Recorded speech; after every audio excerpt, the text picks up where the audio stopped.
restrictions, these critical sets all have to be intervals. And because of the symmetry, they either have to be open intervals or closed intervals. You can't have anything half open in this case. And then the question of whether they're open or not is related to the question of whether the inequality, the threshold inequality is weak or strict.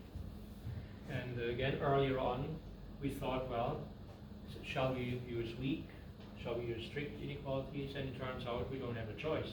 If we want to have something that's transitive, we have to obey the restrictions that I wrote down earlier on the inequalities and on the threshold function h. So this is not a matter of choice, and it's not just idle playing around with a set of measure 0. In fact, it is important because otherwise we may violate transitivity. Can I ask a question? Sure. So it's a special case of the TCLU. That does include the complete order.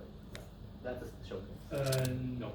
It doesn't, because of the regularity. Yes, that's why I question. Well, yes, regular. Yes. But what you can do, so actually I should say there is a bit more here. Thanks for the either. So in this case, we have to be slightly careful because by replication invariance, we don't get all of them. We only get the ones where the inequality is either always weak or always strict. So either we get weak inequalities for all sizes or a strict inequality for all the sizes. And that's basically by repeated application of replication invariance, you rule out anything else. There isn't much else anyway, because if you have a proportional principle, the requirement that if you have 2 times a weak inequality, the third time, if you combine them, you have to be a weak inequality, becomes very strong. Because the strict inequality in terms of the triangle inequality is not hard to satisfy, not easy to satisfy. It essentially doesn't occur very much. Okay, but so implicitly this class of ordering does not always not satisfy completeness. That's why. Oh yes, it's always satisfied. Okay. Oh yes, oh yeah, and that's because we say QK has to contain at least 2 L's. Yes. Exactly. Okay. What you can do, of course, is if you make these QK sufficiently small, you can always approximate, but you won't get the whole.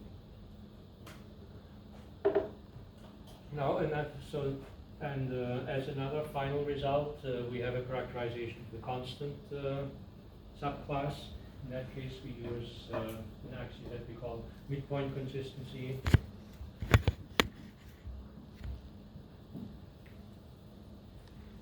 For lack of a better term, what midpoint consistency says is the following. Take 2 population sizes M and M, N and M. We can restrict it so that without loss of generality, N is greater than M. And we have to assume QK is bounded. It will be bounded by virtue of the regularity axiom, but we don't want to build this. We want to make sure this axiom can stand on its own. Take any distribution of size n and the distribution of size m. Midpoint consistency now says U is at least as good as V if and only if you augment U by 1 individual and you give this individual the midpoint of the critical set, like the supremum QK minus the infimum of QK divided by 2, the ranking does not change. That gets you the threshold function to be constant. So if we add in this theorem, instead of replication invariance, same axioms here, but we add midpoint consistency, we get the constant threshold critical level utilitarian quasi-orderings. In this case, we get the entire class. And that's because the last condition I wrote down that takes care of transitivity in knife-edge cases is always satisfied for the constant principle. That's because the triangle inequality is always satisfied with a strict inequality, because you have delta for one, you have delta for both of them, you get 2 delta, that's always greater than delta for positive delta. So there we get the entire class. Right, so that's what we have so far. Again, we still have to write it out. And we're also going to have a closer look into certain standard properties of population principles, such as the repugnant and sadistic conclusion. We don't have firm results on that yet, but again, it's still very much work in progress. Thank you very much for your attention.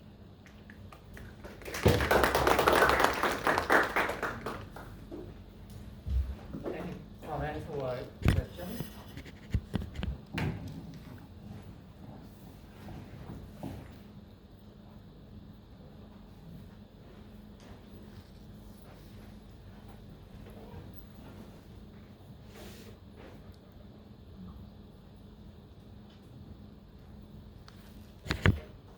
Thank you very much. It's very interesting result.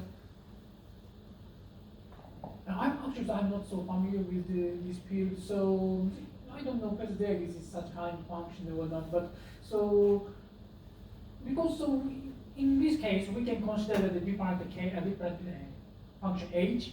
So no, well, I understand that there is because we assume the symmetric critical level of the principle, so we cannot consider such kind of function. But I think that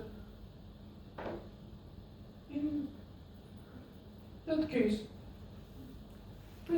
can we consider the function phi as function have with the different critical level depending on the population? Different critical levels? In principle, yes.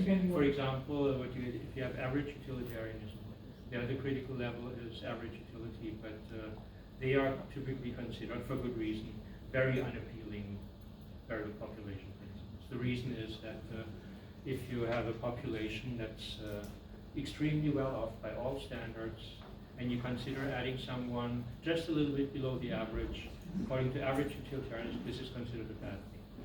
Likewise, at the other end, that's even more extreme. Suppose you have a population where everybody's miserable, and you add someone who is slightly a little bit less miserable, you still say, yeah, please add this person. So these utility-dependent critical levels are very treacherous. I understand. So what I mean that so the case where critical level only depends on the number of the population. That's possible too. Actually, we as in BBD, we examined that, where this can be done. This can be done, absolutely. Yeah. And in that case, so intuitively, But we don't can like we that. consider? Okay, please continue. Please continue.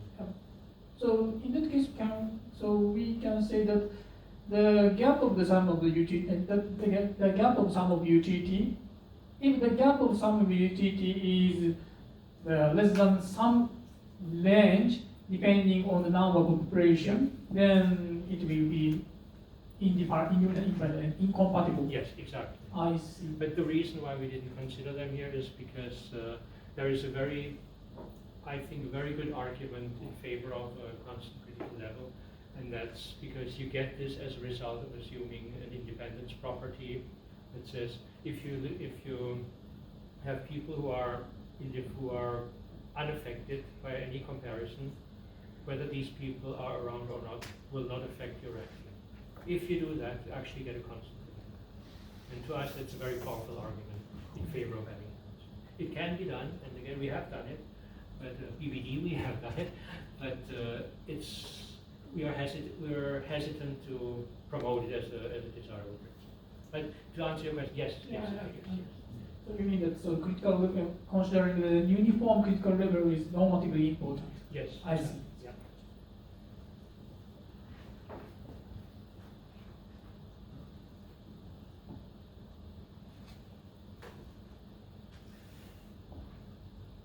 Any other question?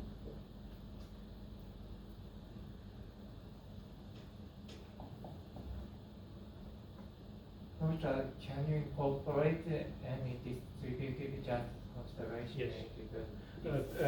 So certainly for this one is slightly more tricky. If you apply an increasing transformation, the midpoint might not be the same, so we'd have to modify that. But everything else we can do with generalized. Where G, and then you can assume inequality version to get your transformation to be strictly non-trivial. Yes, that can be done.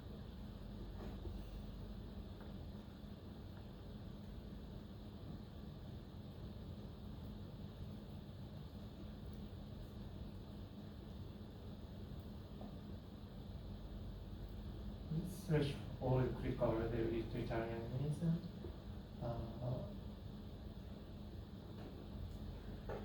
Deal with